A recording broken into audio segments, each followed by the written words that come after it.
इन जानवरों से कोई खेती भला कैसे करा सकता है? खेती में बैल का इस्तेमाल करते हुए लोगों को आपने कभी न कभी देखा ही होगा, लेकिन आज हम आपको ऐसे जानवरों के बारे में बताने जा रहे हैं जिनके बारे में आप सोच भी नहीं सकते कि इनसे भी खेती हो सकती है। इंसान ने अब उन जानवरों को भी खेती में इस्तेमाल करना शुरू कर दिया है दोस्तों, जो बहुत खतरनाक है, जिनके आसपास जाने से शेर, चीते जैसे भयानक जानवर भी डरते हैं। आप भी चौंक गए होंगे ना, लेकिन ये पूरी तरह से सच है और आज हम इसी बारे में बात करने जा रहे हैं। अब इतनी गजब की और अनोखी बात हम शुरू करें उससे पहले जरा हमारे चैनल को सब्सक्राइब कर दीजिए, क्योंकि इतनी मेहनत से हमने ये वीडियो बनाया है तो आपसे इतना तो मांग ही सकते और हम यकीन है कि आप इसे सब्सक्राइब जरूर करेंगे और बेल आइकन को जरूर प्रेस करेंगे।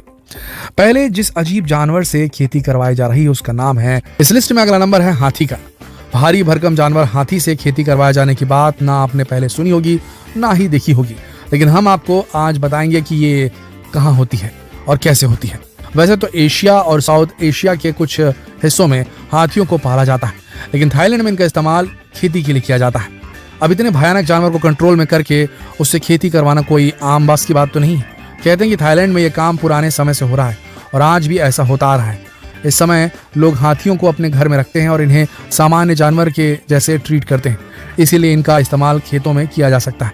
जो भी हो, ये है बड़ी हिम्मत वाला काम, क्योंकि हाथी कब सूंड में उठाकर आपको फेंक दें इसका कोई भरोसा नहीं होता। इसीलिए भाई साहब, हमारे बस की तो ये बात नहीं है। आप कहेंगे कि राइनो से कौन खेती करवाएगा भैया, लेकिन भाई साहब ये पूरी तरह से सच है। साउथ अफ्रीका के कुछ हिस्सों में राइनो नाम के जानवर को खेती में इस्तेमाल किया जाता है। राइनो इतना खतरनाक जानवर है कि इसके पास जाने से इंसान घबराता है। तो ये बहुत ही आक्रामक स्वभाव का होता है राइनो गैंडा, और किसी भी पल उसके ऊपर हमला कर सकता है जो इसे इरिटेट कर रहा है। साउथ अफ्रीका में इनसे खेत जुतवाया जाता है और फसल को एक स्थान से दूसरे स्थान तक ले जाने में राइनोस का इस्तेमाल आज भी किया जाता है। अब आप सोच रहे होंगे कि आखिर कैसे किया जा सकता है। दरअसल इस एरिया में लोग इन राइनोस को पालते हैं, इनका रेस्क्यू करते हैं। लगातार पालन करने के बाद राइनो इनके अच्छे मित्र बन जाते हैं और उसके बाद फिर ये लोग इनका इस्तेमाल खेती में करने लगते हैं। ये थोड़ा अजीब है, लेकिन पूरी तरह से सच है। अब राइनो इन पर हमला क्यों नहीं करते और राइनो से खेती करवाने की हिम्मत ये लोग कहां से लेकर आते हैं, ये बात तो ये ही जाने कि कैसे ये कर पाते हैं, लेकिन इतना है कि ये काम बड़ी हिम्मत। आप कहेंगे यार पहले बताया गया जानवरों से खेती होती है, ये तो हम कैसे भी मान लेंगे, लेकिन ये डक से खेती होती है, इसे नहीं मानने वाले। भले ये कैसे संभव है?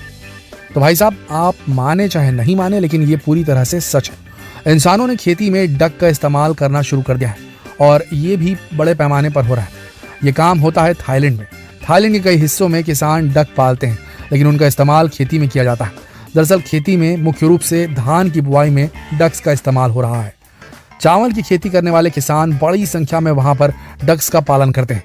धान की बुआई में डक्स का इस्तेमाल करने से किसानों को कई सारे फायदे होते हैं, जैसे धान की बुआई का पूरा खर्च बच जाता है।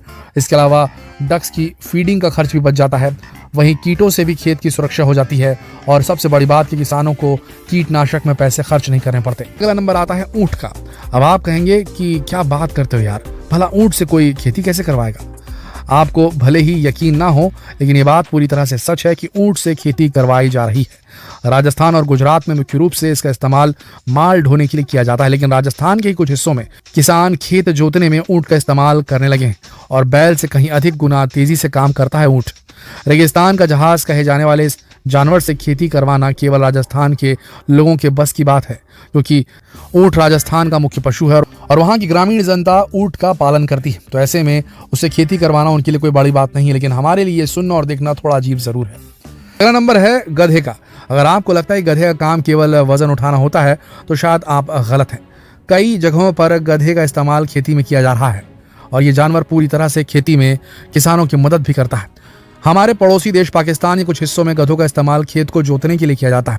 हर सीजन में जब खेत जोतने का काम करना होता है तो इसके लिए गधे का इस्तेमाल होता है। दरअसल पाकिस्तान गधों के मामले में पूरी दुनिया में तीसरे नंबर पर आता है और वहाँ इनकी संख्या बहुत अधिक है, इसलिए भी इनका इस्तेमाल किया जाता है। खैर जो भी हो, हमने तो आज तक नहीं देखा होगा। तीसरे नंबर पर आता है भालू, जिसका इस्तेमाल भी खेती में किया जाता है। अपने आक्रामक स्वभाव के लिए मशहूर भालू के पास जाने से भी लोग डरते हैं, लेकिन इसके उलट कुछ हिस्से ऐसे हैं जहां इनका इस्तेमाल खेती में किया जाता है। चाइना और वियतनाम के माउंटेन वाले इलाकों में पाए जाने वाले भालुओं को मून बेयर कहते हैं और वहां पर इनका इस्तेमाल खेती में किया जाता है। मून बेयर वहां के इंसानों के दोस्त बन चुके हैं और खेती में किसानों की पूरी मदद करते हैं। भालू से खेती करवाया जाने वाली बात हम सब के लिए नहीं है, लेकिन ये बात पूरी तरह से सच है और ऐसा हो भी रहा है। इसलिए कहा जाता है कि ऐसा कोई काम नहीं है जिसे इंसान ना कर सके। इसके बाद अगले नंबर पर है हॉर्स। क्या आप कहेंगे कि हॉर्स का खेती में कैसे यूज किया जा सकता है? क्योंकि ये तो पूरी तरह से अजीब है, लेकिन दुनिया के कई सारे हिस्सों में हॉर्स का इस्तेमाल खेती में किया जा रहा है।